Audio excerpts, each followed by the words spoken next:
I want to make the game that I've been waiting 25 years to play.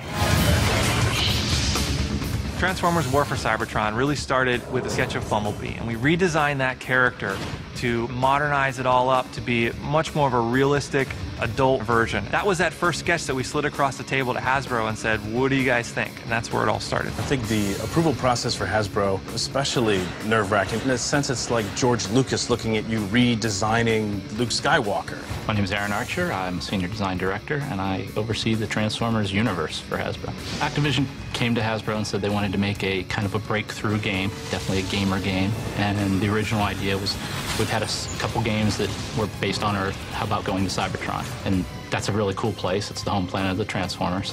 And the early days of that civil war between the Autobots and Decepticons was a story that really hadn't been fleshed out in any format. Hasbro has been fantastic to work with. What they've allowed us to do is take a licensed property and treat it like a brand new IP. To see it grow beyond what our imaginations at Hasbro could be, to be additive to that universe is fantastic. They've taken such a keen interest in what we've put together that my confidence that fans are going to love what story we're telling is extremely high, because it's got that Hasbro stamp on it as this is it.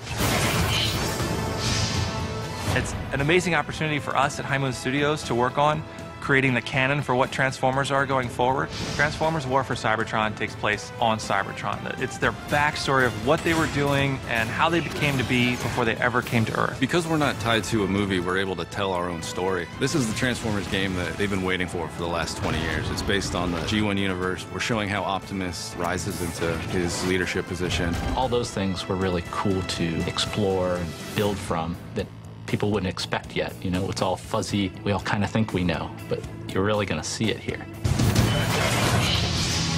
I was thrilled. I think we were all thrilled to design the Cybertron. As much as a paradigm of science fiction as Star Wars or Star Trek, it influenced all of our childhoods and probably, you know, our career paths as artists. I'd say the influences for developing the art is really the original Generation 1 animated series and the film. On top of that, there's elements of Tron and Blade Runner and Aliens and the grittier, more textural science fiction films that I think influenced all of us.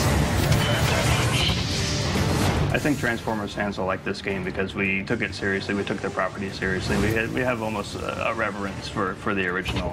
It takes something that you may have had a fondness for as a kid and a really kind of violent, dark, adult style that I think people that are into games like Call of Duty will be able to get into. I think people are going to be blown away by the effort. I just can't wait to get the ball rolling. This won't be the only touch point. It's a big place that we're going to build off of. It's been a fantastic experience to revisit all those childhood memories, gather the resource from the huge lore that is Transformers, and then shape that into basically a brand new vision of what Transformers are in a way that people haven't seen before.